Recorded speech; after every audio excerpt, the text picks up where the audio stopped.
विज्ञान से जुड़ी नवीनतम वीडियो को देखने के लिए चैनल की सदस्यता लेना ना भूलें और विज्ञान से संबंधित सभी वीडियो पर जानकारी लेने के लिए बेल आइकन जरूर दबाएं।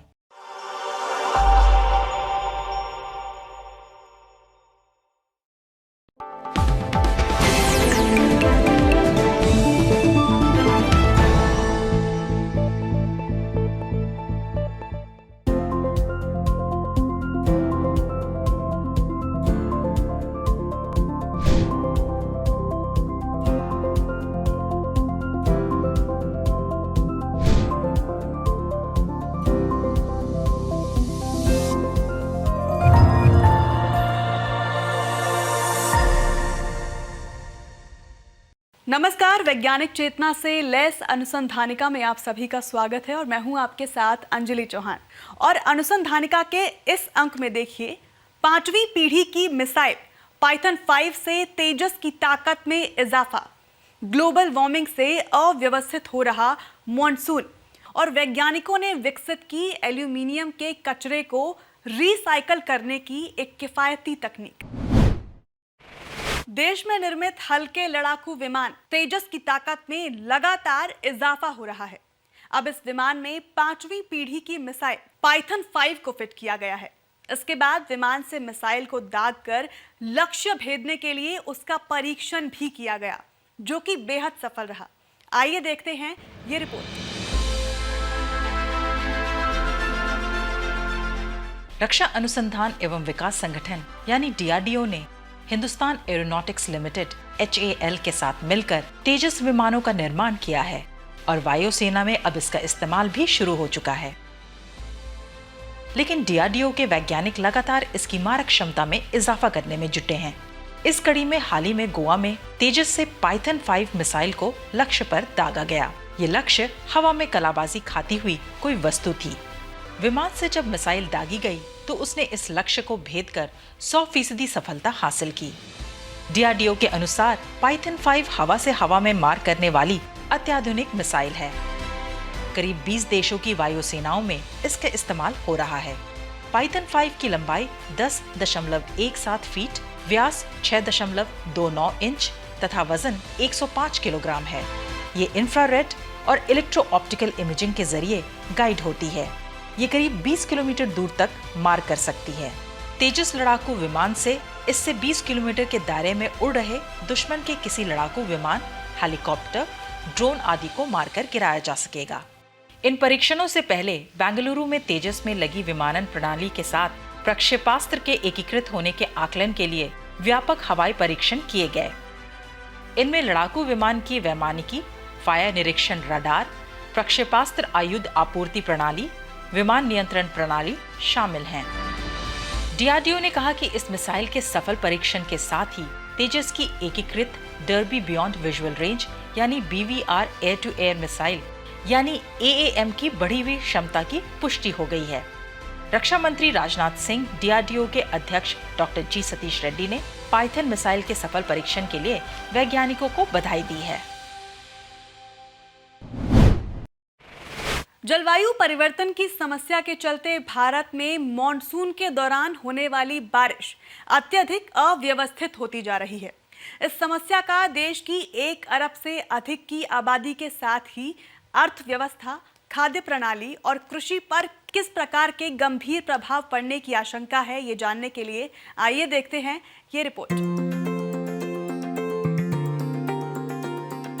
अर्थ सिस्टम डायनेमिक्स जर्नल में प्रकाशित एक अध्ययन में ये दावा किया गया है कि ग्लोबल वार्मिंग से मॉनसून अव्यवस्थित हो रहा है। ये अध्ययन जर्मनी स्थित Potsdam institute for climate impact research यानी PIK के वैज्ञानिकों द्वारा किया गया है।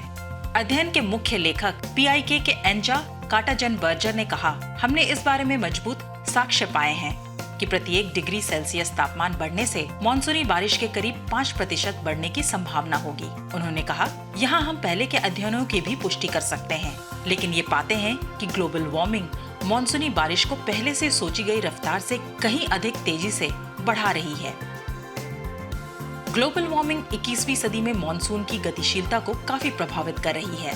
अध्ययनकर्ताओं ने इस बात का जिक्र किया है कि भारत और इसके पड़ोसी देशों में अनावश्यक रूप से ज्यादा बारिश कृषि के लिए नुकसानदायक है। जर्मनी की लुडविग मैक्सिमिलियन यूनिवर्सिटी से अध्ययन की सहलेखक जूलिया पोंग्रात्स ने कहा, फसलों को शुरुआत में आवश्यक रूप से पानी की जरूरत होती है, लेकिन बहुत ज्यादा बारिश होने से पौधे को नुकसान हो सकता है। इनमें धान की फसल भी शामिल है, जिस पर भरण पोषण के लिए भारत की बड़ी आबादी निर्भर करती है। उन्होंने कहा कि ये भारतीय अर्थव्यवस्था और खाद्य प्रणाली को मॉनसून की पद्धतियों के प्रति अत्यधिक संवेदनशील बनाती है। अध्ययनकर्ताओं के मुताबिक अतीत पर गौर करने से ये पता चलता है कि मानव गतिविधियां बारिश की मात्रा बढ़ाने के लिए जिम्मेदार हैं। इसकी शुरुआत 1950 के दशक में ही हो गई थी। हालांकि 1980 के बाद ग्रीन हाउस गैसों के उत्सर्जन ने मॉनसून को अव्यवस्थित करने में बड़ी भूमिका निभाई। अध्ययन के सह लेखक एवं PIK और अमेरिका के कोलंबिया यूनिवर्सिटी के एंडर्स लिबरमैन ने कहा कि मॉनसून की अवधि के कहीं अधिक अस्त व्यस्त रहने से भारतीय उपमहाद्वीप में कृषि और अर्थव्यवस्था को एक खतरा पैदा हो गया है।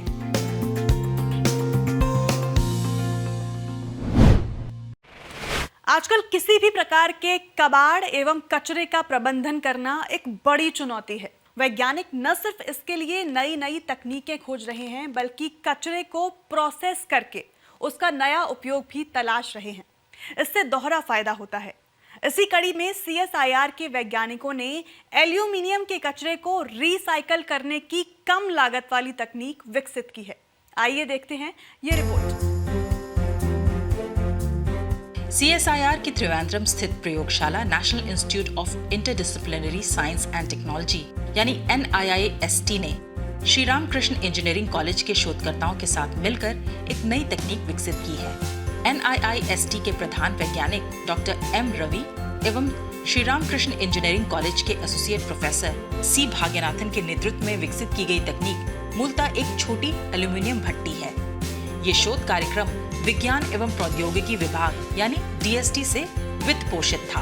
वैज्ञानिकों के अनुसार मौजूदा समय में एल्यूमिनियम की जो रिसाइकलिंग भट्टियां हैं, उनमें बड़े संयंत्र की जरूरत होती है, इसलिए ज्यादा निवेश करना पड़ता है। दूसरे मौजूदा प्रक्रिया में मैग्नीशियम मिश्र धातुओं, फेरस मिश्र और उच्च सिलिकॉन धातुओं की पहले मैनुअल तरीके से छटाई करनी पड़ती है। इसमें ज्यादा मेहनत लगती है। इसमें बड़े पैमाने पर मैग्नीशियम को जलाया जाता है, जो कि पर्यावरण के लिए खतरनाक होता है। इस प्रकार जो रिसाइकिल किया हुआ एल्यूमिनियम तैयार होता है, उसकी गुणवत्ता बेहद खराब होती है, जिसका खास उपयोग नहीं हो पाता है। जो नई भट्टी विकसित की गई है, वह छोटी होती है तथा किफायती है। लघु उद्योगों के लिए ये उपयुक्त है। साथ ही इसमें रिसाइकिल किए हुए एल्यूमिनियम की शुद्धता एवं गुणवत्ता बढ़ जाती है। नई तकनीक में मिश्रित एल्यूमिनियम स्क्रैप को एक साथ प्रोसेस किया जाता है, जिससे 3 फायदे होते हैं। लोहे एवं सिलिकॉन सामग्री को अलग करना, मैग्नीशियम के नुकसान को रोकना और निर्धारित सीमा के तहत मैकेनिकल प्रॉपर्टी को सुधार करने के लिए क्रोमियम, स्ट्रोटियम एवं जिर्कोनियम और अन्य तत्वों को मिलाया जाता है। इससे स्क्रैप की गुणवत्ता 70 से 80% तक बेहतर हो जाती है।